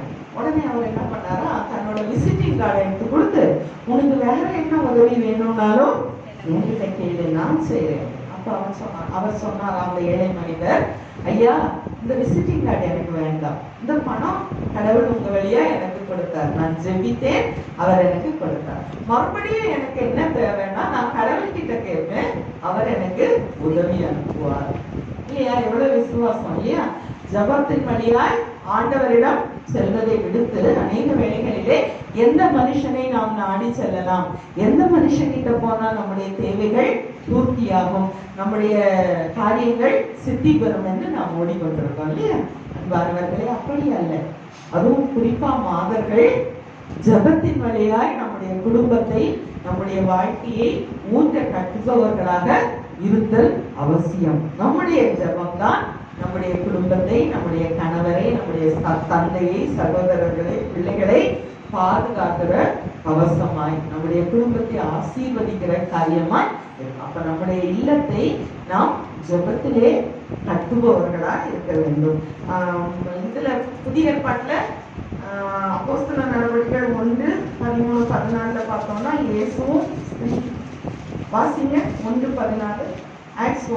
அங்கே இவர்கள் எல்லாரும் ஸ்திரீகளோடு இயேசுவின் தாயாகிய மரியாளோடும் அவருடைய சகோதரரோடும் கூட ஒருமனப்பட்டு ஜெபத்திலும் வேண்டுதலிலும் தரித்திருந்தார்கள். இயேசு கிறிஸ்து உயிரோடு எடுத்துக் கொள்ளப்பட்ட பிறகு என்ன செய்யறாங்க? ஜெபத்திலே தரித்திருக்கிறாங்க. இதை விட ஒரு சிறந்த விஷயம் இருக்கு. என்னன்னா, பவுலும் சீலாவும் நமக்கு தெரியும் இல்லையா, சிறைச்சாலையிலே அடைப்பட்டார்கள். ஆண்டவராகிய இயேசு கிறிஸ்துவை அறிவித்தார்கள் என்பதற்காக, சுவிசேஷத்தை பிரசங்கித்தார்கள் என்பதற்காக கால்கள் கட்டப்பட்டவர்களாய் தொழுவில் சிறைச்சாலையில் அடைக்கப்பட்டிருந்தார்கள். அந்த பாடுகளின் மத்தியிலே அவர்கள் சத்தமாய் ஆண்டவரை துதித்து பாடிக்கொண்டிருந்தார்கள், ஜெபித்தார்கள். சிறையில் இருந்த மற்றவர்கள் எல்லாம் அதை கேட்டுக்கொண்டிருந்தார்கள் என்று வேதம் நமக்கு சொல்லுகிறது. சிறையில் இருக்க கூட போனோ என்டர்டெயின்மெண்டோ அளவு கிடையாது இல்லையா? அப்ப அந்த காலத்துல கொடுமையான ரோம சிறையில அந்த பாடுகளின் மத்தியிலும் அவர்கள் ஜெபத்திலே தரித்திருந்தார்கள். என்ன ஆயிட்டு? சிறைச்சாலையின் நிலைகள் அதிர்ந்தன, கதவுகள் திறக்கப்பட்டன, சங்கிலிகள் தெரிக்கொண்டன இல்லையா? அந்த காவல் அதிகாரி பார்க்கிறான், ஐயோ இவ்வளோ அதிசயமா என்ன சிறைச்சாலை கதவுகள் எல்லாம் உடைஞ்சிருந்தா கைதிகள் எல்லாம் ஓடி போயிடுவாங்களே, நமக்கு கண்டிப்பா தண்டனை உண்டு, நாமளே நம்மளை குத்திட்டு செத்து போயிடலாம்னு அவன் சொல்லும்போது பவுல் என்ன சொல்லுகிறார்? சகோதரனே ஒன்றும் செஞ்சிடாத, நாங்க எல்லாம் இங்கேதான் இருக்கோம், உடனே அவன் கேட்கிறான், ரட்சிக்கப்படுவதற்கு நாங்கள் என்ன செய்ய வேண்டும்? ஆண்டவருடைய அன்பை ருசித்தவர்களாய் ஜெபித்தவர்களால் மட்டும்தான் இப்படி நடந்து கொள்ள முடியும் என்று அவனுக்கு தெரியும். ரொம்ப நல்ல ஒரு விஷயத்துக்கு பவுல் சொல்லுவார், ஆண்டவராகிய இயேசு கிறிஸ்துவை விசுவாசி, அப்பொழுது நீயும் உன் வீட்டாரும் ரட்சிக்கப்படுவீர்கள். அவர்களுடைய ஜெபம் அந்த சிறை அதிகாரியும் அவர் குடும்பத்தையும் ஞான ஸ்நானம் எடுக்க வைத்து ஆண்டவருடைய அன்பிலே நிலைத்திருக்க வைத்தது என்று நாம் பார்க்கிறோம் இல்லையா? இப்படி ஜெபம். அப்ப ஜெபம் ஜெபம் இல்லாத வீடு கூரை இல்லாத வீடுன்னு சொல்லுவாங்க இல்லையா? ஒரு கூரை இல்லைன்னா எப்படி மழை, காத்து, வெள்ளம், திருடர்கள் எல்லாமே வீட்டுக்குள்ள வருமோ அதே மாதிரிதான் ஒரு கூரை நம்முடைய வாழ்க்கைக்கு நமக்கு ஒரு பாதுகாப்பு ஜெபம் இல்லையா? ஆண்டவர் அதை நமக்கு நிறைய வலியுறுத்தினார்கள். இதுவரைக்கும் எப்படியோ, ஆனா இனி உள்ள நாட்கள்ல நாம் ஜெபத்திலே தரித்திருத்தல் அவசியமாகும். அடுத்தது என்ன? இரண்டாவது சொன்னேன், பரிசுத்தவான்களின் அவசியத்திலே அவர்களுக்கு பகிர்ந்து கொள்ளுங்கள். கொடுக்கிறோமா? எஃப்எம்பியோட, எஃப்எம்பினா ஃப்ரெண்ட்ஸ் மிஷனரி பேண்ட் இல்லையா? அதோட லோகோ என்னன்னா போ அல்லது அனுப்பு. ஒன்னில் நீ போய் ஊழியத்தை செய்யி, அல்லனா யாரையாவது ஊழியத்திற்கான ஏற்பாடு பண்ணி அவங்களை அனுப்பு, அவங்களுக்கு உதவி செய்து அவங்கள போ அல்லது அனுப்புன்றது. இந்த பரிசுத்தவான்களின் அவசியத்திலே அவர்களுக்கு பகிர்ந்து கொடுக்க வேண்டும் என்று வலியுறுத்தப்படுகிறது. அப்போஸ்தலர் நடவடிக்கைகள் 16ஆம் அதிகாரம் 14 முதல் 15 வரை உள்ள வசனங்களை வாசிங்க. அப்பொழுது தியத்தீரா ஊராலும் ரத்தாம்பரம் விற்கிறவளும் தேவனை வணங்குகிறவளும் ஆகிய லீதியாள் என்னும் பேருள்ள ஒரு ஸ்திரீ கேட்டுக்கொண்டிருந்தாள். தியத்தீரா ஊராள் ரத்தாம்பரம் விற்கிறவள் லீதியாள். அவ என்ன பண்ணிட்டு இருந்தா? வசனத்தை கேட்டுக் கொண்டிருந்தாள். தேவ பக்தி உள்ளவள். வாசிங்க. பவுல் சொல்லியவைகளை கவனிக்கும்படி கர்த்தர் அவள் இருதயத்தை திறந்தருளினார். அப்ப நம்ம நினைக்கிறோம் நாம தான் எல்லாம் செய்யறோம், நாம தான் இது பண்றோம் இல்லையா? ஆண்டவர் சந்தித்து நம்முடைய இருதயங்களை நல்ல நிலமாக்கி நல்ல விதைகளை விதைக்கும் போது விளைய செய்கிற அந்த நல்ல நிலங்களாய் நம்முடைய இருதயத்தை மாற்றுகிறவர் யாரு? கர்த்தர். இங்க லீதியாளின் உள்ளத்தை பவுல் சொல்லுகிறதை கேட்கும்படியா கர்த்தர் திறந்தார் என்று வசனம் சொல்லுகிறது. அவளும் அவள் வீட்டாரும் ஞானஸ்நானம் பெற்ற பின்பு அவள் எங்களை நோக்கி, நீங்கள் என்னை கர்த்தரிடத்தில் விசுவாசம் உள்ளவன் என்று எண்ணினால் என் வீட்டிலே வந்து தங்கி இருங்கள் என்று எங்களை வருந்தி கேட்டுக்கொண்டாள். அவளும் அவள் குடும்பமும் பவுல் சொன்னதை கேட்டாங்க. வசனம் கிரியை செய்தது, விதை முளைத்தது. அவளும் அவள் குடும்பமும் ஞானஸ்நானம் பெற்றுக் கொண்டார். ஞானஸ்நானம் பெற்று கடவுளுடைய அன்பிலே கடவுளின் பிள்ளைகளாய் அவர்கள் முத்திரை தரிக்கப்பட்ட பிறகு என்ன சொல்றா?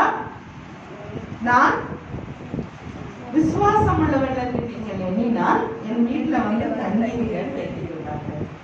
அந்நியரை உபசரித்தல், ஊழியக்காரர்களை உபசரித்தல், அவர்களுக்கு தேவையான எல்லாவற்றையும் செய்து கொடுத்தல் ஒரு ஆசீர்வாதமான விஷயமாய் இருக்கிறது இல்லையா? பழைய ஏற்பாட்டுல 2 ராஜாக்கள்ல சூனியம் ஊரை சேர்ந்த ஒரு பெண் நமக்கு தெரியும் இல்லையா? எலிஷா தீர்க்கதரிசியும் அவருடைய வேலைக்காரர் கேயாசியும் அந்த பக்கமா போகும்போது அவங்கள தன் வீட்டுல வரவேற்று உபசரிச்சு காலப்போக்குல அவங்க தங்குறதுக்குன்னே ஒரு அழகான ஒரு சின்ன ரூம், ஒரு சேர், ஒரு கட்டில், ஒரு விளக்கெல்லாம் வச்சு அவங்க அந்த பக்கம் போகும்போதெல்லாம் அவங்கள உபசரிக்கிறார். எலிஷா தீர்க்கதரிசிக்கு ஒரு சந்தேகம், இந்த ஸ்திரீக்கு ஏதாவது தேவை இருக்குமா? ஒருவேளை ராஜா கிட்ட ஏதாவது இவளை பத்தி பேச வேண்டியது இருக்குமா? என்ன தேவை? கூப்பிடவள வந்தா, அம்மா உனக்கு ஏதாவது தேவை இருக்கா? என்கிட்ட எந்த தேவையும் இல்லை ஐயா, நான் நிறைவா இருக்கேன், சந்தோஷமா இருக்கேன். நம்ம சொல்லுவோமா? அந்த மாதிரி சொல்ல மாட்டோம்ல. கடவுள் செய்த நன்மைகளை, நிறைவுகளை நினைக்காமல் குறைவுகளை மாத்திரமே சொல்லி புலம்பிட்டு இருப்போம். அது இல்லை, இது இல்லை, அது குறைபடுது, இது குறைபடுது, எனக்கு இது இருக்கு, ஆண்டவர் இதெல்லாம் தந்திருக்காரு அப்படின்னு நாம நன்றியோட நினைக்கிறோமா? புலம்பலும் சலிப்பும் அதிருப்தியுமாவே நம்முடைய வாழ்க்கையை கலந்து போகிறோம் இல்லையா? அப்படி அல்ல. சூரியமியாலை நமக்கு ஒரு நல்ல முன்மாதிரி அந்த விஷயத்துல, பெண்களுக்கு குறிப்பா. எல்லாவற்றிலும் நான் குறைந்தி நிறைவா இருக்கிறேன். ரொம்ப எவ்வளவு சந்தோஷம், நிறைவான வார்த்தை அது. ஆனா கேஆர்சி சொல்றான் வேலைக்காரன், ஐயா அவங்களுக்கு குழந்தை இல்லை.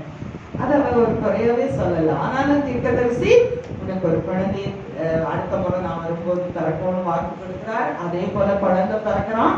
அவனுக்கு ஒரு 10 வயசு ஆகும்போது குழந்தை தாயோட மடியில மரணித்து விடுகிறான், இறந்து விடுகிறான், மரித்து போய் விடுகிறான் இல்லையா? நம்மளா இருந்தா என்ன பண்ணுவோம்? நம்ம உயிரோட இருக்கும்போது பிள்ளைகளுக்கு ஏதாவது ஒன்று இருந்தால் அது தாங்க முடியாத மரணத்தை விட கொடுமையான வழி இல்லையா? அவ அப்படியே மனசை கல்லாக்கிட்டு குழந்தைய தீர்க்கதரிசியோட கட்டில படுக்க வச்சுட்டு கடவுளை நம்பி வேகமா போறான். எதிரில யாராவது பார்த்து கேட்டா நல்லா இருக்கியாமா? நல்லா இருக்கேன். நேர போய் தீர்க்கதரிசியினுடைய காலை கட்டி கொண்டு அழுகிறார். தீர்க்கதரிசி ஊழியக்காரனுடைய காலை அங்க வந்து கடவுளுடைய காலை கடவுளுடைய ஸ்தானத்துல கட்டி கொண்டு கடவுளுடைய பாதத்தை பற்றி கொண்டதா நினைத்து அழுகிறார். அப்ப கேஆர்சி வந்து விலைக்கு விட வரும்போது எலிஷா வருத்தத்தோட சொல்றாரு, விட்டு அவருக்கு ஏதோ ஒரு பெரிய துக்கம், கடவுள் ஏனோ எனக்கு மறைச்சிட்டாரு. வேலைக்காரனை அனுப்புறாரு. விஷயத்தை கேட்டுட்டு, இல்ல நீங்க தாங்க ஐயா வரணும். அதே போல அவர் போறாரு. அந்த குழந்தையின் ஆசியில 7 தரம் ஊதி அந்த குழந்தை உயிர்ப்பித்தான் என்பது நமக்கு தெரியும். உயிரோடு மரித்த குழந்தை தீர்க்கதரிசியினால் எழுப்பப்பட்டு கொடுத்தான். அந்நியரை அவள் உபசரித்தாள். இதுவரைக்கும் நமக்கு தெரியும் இல்லையா? 2 ராஜாக்கள் 8ஆம் அதிகாரம் 1 முதல் 6 வரையில இதே சூனாமியாவை பற்றி வேற ஒரு விஷயம் சொல்லியிருக்காங்க. ரொம்ப தூக்கம் வருது இல்லையா? காலையில 6 மணிக்கு ரெடி ஆகணும். முடிச்சிடுறேன் நானு, சரியா? 2 ராஜாக்கள் 8ஆம் அதிகாரம் 1 முதல் 6 வரை ஒரு விஷயம் சொல்லியிருக்காங்க சூனேமியாவை பற்றி. பாத்தீங்க?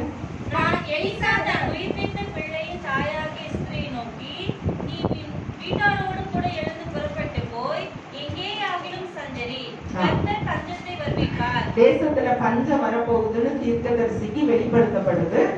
சூனேமியாவுக்கு முதல்ல சொல்லிடுறாரு, இந்த தேசத்துல பஞ்சம் வரப்போகுது, நீ வந்து வேற தேசத்துக்கு போய் பஞ்சம் படைச்சுக்கோ. அதே போல அவளும் அவ குடும்பம் வேலைக்காரங்க எல்லாரையும் கூட்டிட்டு வேற தேசத்துக்கு போய் பஞ்சம் படைக்க போயிடறான். 7 வருஷம் தானேமா? 7 வருஷம் வேற ஊர்ல போய் பஞ்சம் படைச்சாச்சு. 7 நாள் இல்லைன்னா கூட நிலத்தை இப்பெல்லாம் அட்டையை போட்டு வித்துடுறாங்க இல்லையா? பட்டா போட்டு வேற இது பண்ணி 7 வருஷம் அவ இல்லைன்னும் போது அவளுடைய சொத்து சுகம் எல்லாம் என்ன ஆயிருக்கும்? அதுவும் பஞ்ச காலம். அவள் திரும்பி வந்து பார்க்கும்போது அந்த தேசத்துல அவளுடைய சொத்துக்களை காணும், வேற அபகரிக்கப்பட்டு. இவளுக்கு நீதி வேணும். அப்ப ராஜா கிட்ட போறது அவ்வளவு ஈஸியான விஷயமா இல்ல. மகாராஜாவை பார்க்கணும்னா கஷ்டம் இல்லையா? தயங்கி தயங்கி தயங்கி சூனேமியாள் ராஜ அரண்மனையில வாசல்ல போய் நிக்கிறார். அந்த நேரம் அங்க ஒரு சம்பவம் நடந்துட்டு இருக்கு. எலிஷா தீர்க்கதரிசியை பற்றி அவனுடைய வேலைக்காரனாகிய கேஆசி ராஜாக்கு சொல்லிட்டு இருக்கான். அவர் என்னென்ன காரியம் செய்தாரு, இப்படி அற்புதம் செய்தாரு, ஒரு மரித்த குழந்தைய கூட உயிர்ப்பித்தாருன்னு சொல்லிட்டு இருக்கும் போது சூனேமியாவின் தலை சினிமால வர மாதிரி கரெக்ட் டைம்ல எடுத்தது. அதுவும் அவளோட குழந்தையதான் உயிர்ப்பித்தாரு. இங்க ராஜா அதை கேட்டு சூனேமியாவுக்கு தேவையான எல்லா உதவிகளையும் செய்யும். அப்ப அந்நியரை உபசரிக்கும் போது எவ்வளவு நன்மைகள் இல்லையா? சூனேமியா தன் இழந்த சொத்துக்களை எல்லாம் ராஜாவின் வழியாக பெறுவதற்கு இந்த காரியம் ஒரு ஏதுவாய் இருந்தது. 2 ராஜாக்கள் 8ஆம் அதிகாரம் 1 முதல் 6 வரையில இது வருது. நீங்க வீட்டுல போய் வாசிங்க, ரொம்ப இன்ட்ரெஸ்டா இருக்கும் இல்லையா? அதே மாதிரி ஆபிரகாம் தூரத்துல வந்து 2 அந்நியரை பார்த்த உடனே ஓடி போய் கூப்பிடுறான். நம்ம எல்லாம் இப்ப அப்படி கூப்பிடுவோமா? ஏன்னா வந்தா கோவம் வருது. இவங்களுக்கு வேற டீ போட்டு நீ அந்த பாத்திரத்தெல்லாம் கழுவி அது கூட பாதி டீ கொடுங்கன்னுவாங்க, ஃபுல்லா வேண்டான்னுவாங்க. அது எரிச்சலா வருது இல்லையா? கெஸ்ட் யாருன்னா வந்தா எங்கன்னா ஓடிடலாம் இல்லையா? அப்படி இல்லை. இந்த காலத்துல அந்நியரை உபசரிக்கிற ஒரு காரியம் இருந்தது. வீடுகள்ல தின்ன வச்சு அதுக்குதான் கட்டுவாங்களாம் அந்த காலத்துல. இப்பெல்லாம் ஃபுல் கேட் போட்டாலும் பாதுகாப்பு இல்லை. ஆனா அந்த காலத்துல வழிபோக்கர்கள் தங்கி போவாங்க. தங்கி போற யாரும் வெறும் வயிறா போனதில்லைன்னு சொல்லுவாங்க இல்லையா? இங்க ஆபிரகாம் ஓடி சென்று உபசரிக்கிறான், அவர்களை அழைத்து வைக்கிறான். வந்தவர்கள் தேவதூதர்கள் என்று அவனுக்கு தெரியாது. அந்நியராய் நினைத்துதான் உபசரிக்கிறான். அடியாரின் வீட்டுல சாப்பிட்டுட்டு போங்கன்னு மனமும் வந்து உபசரிக்கிறான். என்ன ஆயிட்டு, அடுத்த உற்பத்தி காலத்திலே உனக்கும் சாராளுக்கும் ஒரு குழந்தை பிறக்கும் என்கிற ஆசீர்வாதத்தை, உன்னுடைய வம்சத்தை வானத்து நட்சத்திரங்களைப் போல கடற்கரை மணலை போல பெருகப்படுவேன் என்கிற வாக்குத்தத்தம் நிறைவேற அந்த பையன் ஒரே ஒரு மகன் ஈசாக்கின் வழியாக அது காரணமாக இல்லையா? அந்நியரை உபசரிக்க கருத்தாயிருங்கள். நான் ரொம்ப நீளமா பேசுறேன்னு நினைக்கிறேன், முடிச்சிடுறேன். மூணாவது என்ன?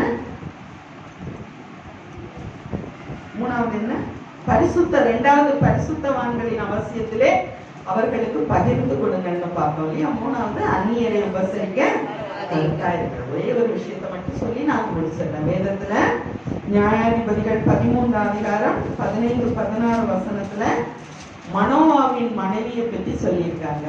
யார் அவங்க? சேரா ஊர்ல தான் வம்சத்தை சேர்ந்த மனோவாவின் மனைவி யாரு? பலசாலியாகிய சிம்சோனை பெற்றெடுத்த தாய். அவங்க பேர் சொல்லப்படல, அவங்கள பற்றின விஷயத்த மட்டும் சொல்லியிருக்காங்க இல்லையா? அவங்க நாடு பிடிபட்டு வேற நாட்டுல வாழ்ந்துட்டு இருக்காங்க. அந்த நாட்டுல அவங்க வாழ்ந்துட்டு இருக்கும்போது அடிமைத்தனத்திலே மக்கள் கஷ்டப்படும் போது ஆண்டவரை நோக்கி கூப்பிடும் போது அவர் நியாயாதிபதிகளை ராஜாக்களுக்கு முந்தின காலத்துல இடம் பண்ணுவார் இல்லையா? அப்போ மனோவாவின் மனைவி நிக்கிற அந்த இடத்துல தேவதூதன் வந்து நிக்கிறான். அவளுக்கு தெரியல இது தேவதூதன் அப்படின்னு சொல்லிட்டு, நீ வந்து ஒரு குமாரனை பெற்றெடுப்பாய், அவனுக்கு நசரேனிய விரதம் போடு, அதாவது முடி வெட்டாத, அவனுக்கு நசரேனிய விரதம் வந்து முடி வெட்டக்கூடாது. ஆண்டவராகிய இயேசு கிறிஸ்து கூட நசரேனாகி ஆண்டவர் இயேசு கிறிஸ்து சொல்லுவாங்க, நான் முடி வெட்ட மாட்டாங்க. சிம்சோனுக்கு அவனுடைய முடியில பலன் இருந்துச்சு இல்லையா? அந்த குழந்தை வந்து பலசாலியா இருப்பான், இஸ்ரவேலரை மீட்டு ரட்சிக்கிறதக்க நியாயாதிபதியா இருப்பான் என்றெல்லாம் அவளுக்கு சொல்லப்படுகிறது.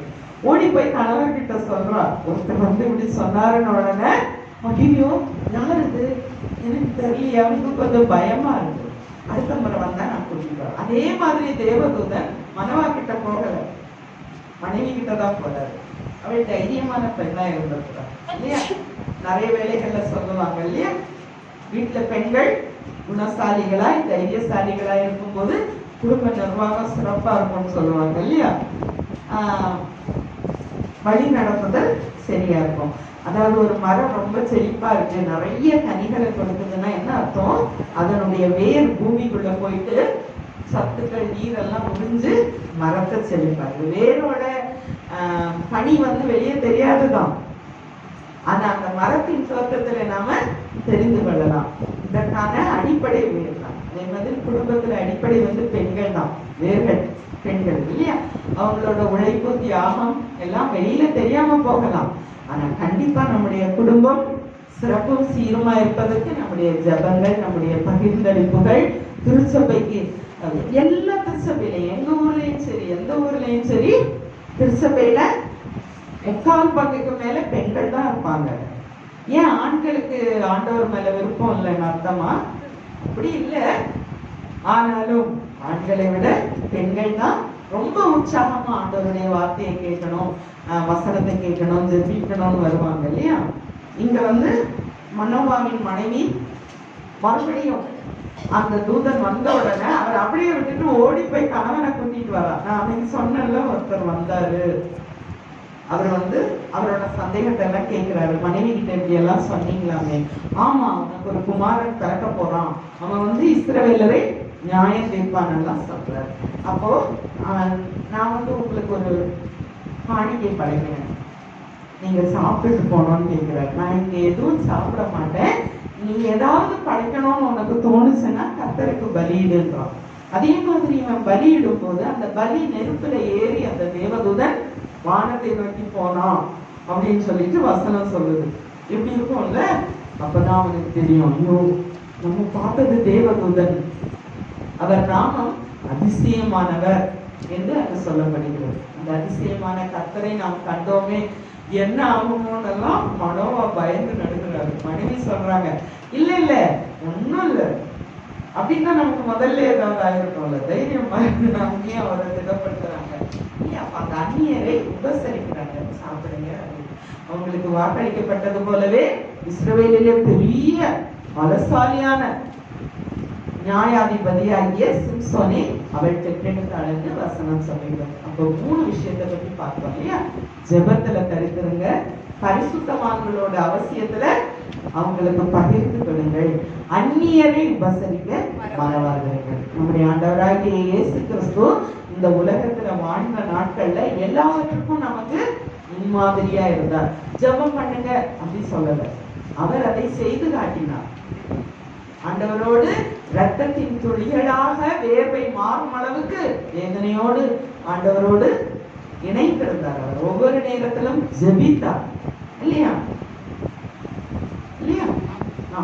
எல்லாவற்றையும் தன்னையே இந்த உலகத்துக்கு பகிர்ந்தளித்தார். யோவான் 3:14 சொல்றாங்க இல்லையா? என்ன சொல்றாங்க?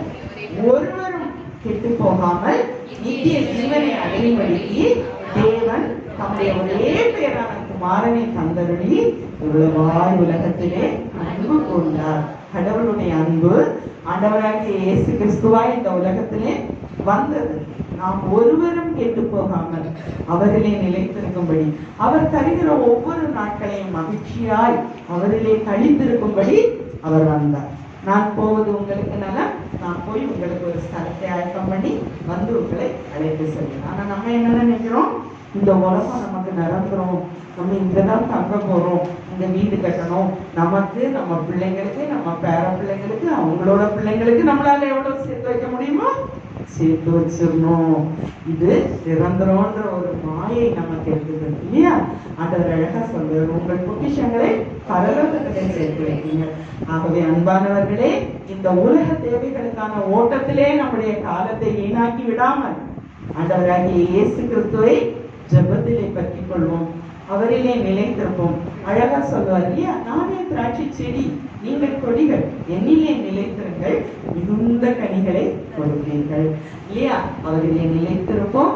ஆண்டவர் தாமே தம்முடைய பரிசுத்த ஆவியினால் நம் ஒவ்வொருவரையும் ஆசீர்வதித்து பலப்படுத்தி அவரில் நிலைத்திருந்து அவருக்குள் ஆவியின் கனிகளை மிகுதியாய் கொடுக்கும்படியாய் நம்முடைய பரிசுத்த ஆவியினால் நம் ஒவ்வொருவரையும் மகிழ்ச்சியோடும் சந்தோஷத்தோடும் நிலைத்திருக்கும்படியாய் ஆசீர்வதித்து வழிநடத்தி காப்பாராக. ஆமென். நாம் அனைவரும் விடுதலை ஸ்தோத்திர பலியை பாடுவோம். கடவுளே சுத்த இருதயத்தை என் மேலே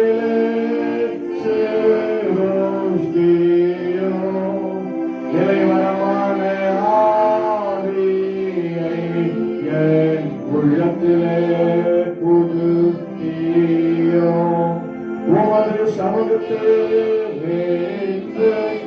என்னை தள்ளிவிடாதீரோ, உமது பரிசுத்த ஆவியை என்னிடத்திலிருந்து எடுத்துக்கொள்ளாதீரோ, உம்முடைய இரட்சணிய சந்தோஷத்தை பெருமளவும் எனக்கு தான். உற்சாகமான ஆவி என்னை தாங்கும்படி செய்யும்.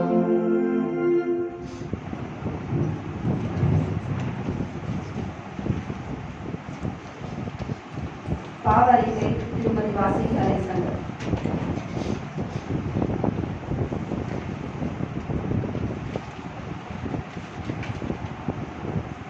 பாவங்களை மன்னிக்க பரிசுத்த பிதாவே, பெண்களுக்கு எதிராக குற்றங்களை அறிந்தும் அறியாமலும் செய்திருக்கிறார். தயவாய் எங்களை மன்னித்தருளும். ஆண் குழந்தைகளும் பெண் குழந்தைகளும் இருப்பேனும் சரியாக நடத்துவது தாழ்மையாக தங்களை நினைத்திருந்தார். தயவாய் எங்களை மன்னித்தருளும். தாய்மையாக மன்னித்திருந்தாலும் தயவாக மன்னித்திருந்தாலும் மகளாக தங்கள் அன்பை புரிந்து பெண்களுக்கு அன்பை புரிந்து கொள்ள அவர் ஒரு முகாசம் படுத்திருந்தார். தயவாய் எங்களை மன்னித்தருளும். மாதர்களாகிய நாங்கள் ஒரு தாயாகவும்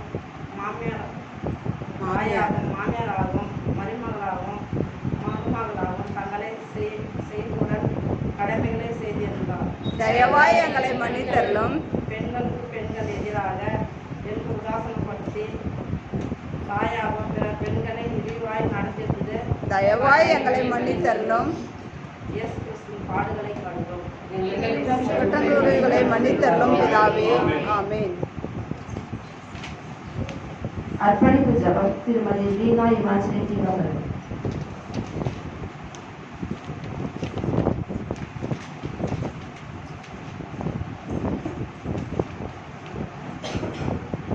ஆண் என்றும் இல்லை பெண் என்றும் இல்லை, ஆண் சமத்துவ திருவசனத்திற்காக உறுதி செய்ய பரமபிதாவே, வாழ்வருளும் வல்ல தேவனே, எங்கள் திருச்சபையின் மாதர்கள் யாவருக்காகவும் உம்மை நோக்கி கெஞ்சுகிறோம். வயதான தாய்மார்கள் ஒவ்வொருவரையும் கர்த்தர் தமது பலத்தினால் வழிநடத்தி நீடித்த ஆயுளோடு காத்தருளும். உம்மை நோக்கி கெஞ்சுகிறோம். வேலைக்கு போய் தமது குடும்பத்திற்காக உழைத்து வரும் எங்கள் திருச்சபையின் மாதர்களுக்காக, வேலைக்கு போகும் எல்லா பெண்களின் பாதுகாப்பிற்காகவும் உம்மை நோக்கி கெஞ்சுகிறோம். எல்லா பெற்றோர்களும் தன் பெண் குழந்தைகளை படிக்க வைக்கவும், படிக்கும் பெண் பிள்ளைகள் பாதுகாப்போடு படிக்கவும், வாழ்க்கையில் மென்மேலும் உயரவும் படிக்கவும், எங்கள் திருச்சபை பெண் குழந்தைகளுக்காகவும் அனைவருக்காகவும் எதிர்காலத்தில் உயர்ந்த நிலையை அடையவும் ஊழியம் செய்து வருகிற பெண் போதகர்கள், வேதாகம ஸ்திரிகள், பெண் ஊழியக்காரர்கள் யாவருக்காகவும் வாழ்வுக்காகவும் வளர்ச்சிக்காகவும் பெண்களுக்கு எதிரான குற்றங்களையும் ஆண் பெண் கண்ணியமாக நடந்து கொள்ள, கற்பழிப்பினால் பலவிதமான வேதனையினால் பாதிக்கப்பட்ட பெண்கள் தைரியமாகவும் சுதந்திரமாகவும் வாழவும், வாழ்க்கையில் மென்மேலும் அடையவும் எங்கள் முதலமைச்சர்களுக்காகவும் உலகில் உள்ள எல்லா பெண் தலைவர்களுக்காகவும் சிறந்த செயல்படவும், சிறப்பான சேவைகள் செய்திடவும், அவர்கள் பணியை தொடரவும்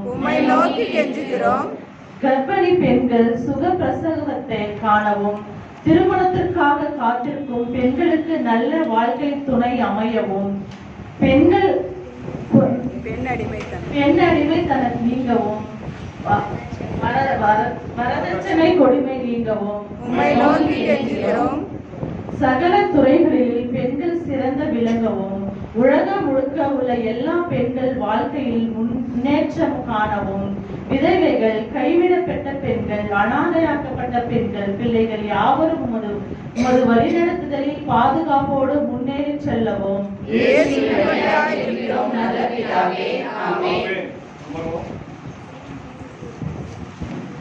காணிக்கை பாடல் 252. பாடலுடைய சில கதைகளை பாடி நாம் காணிக்கை செலுத்துவோம். காணிக்கை எடுப்பவர்கள் சில பங்குகள் இதுவரைக்கும் 19 மாதங்கள் இருப்பாங்க. எப்சிபா மாதனுடைய இந்த பாட்டில் பங்கெடுக்காதவங்க தீபா சர்வணன் அக்காவும் ரூபிகுமார் வந்து காணிக்கை.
காணிக்கை ஜெபம் ரூபி குமார்.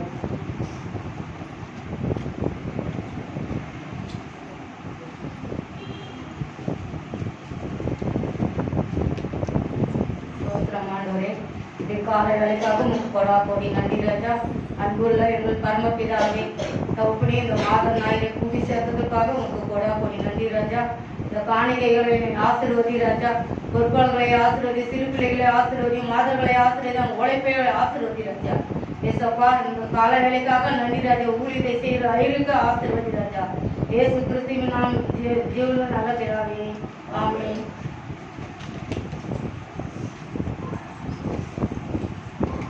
சிறப்பு பாடல் எப்சிபா மாதர் சங்கம்.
Yeah.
சுஜி சாலமோ.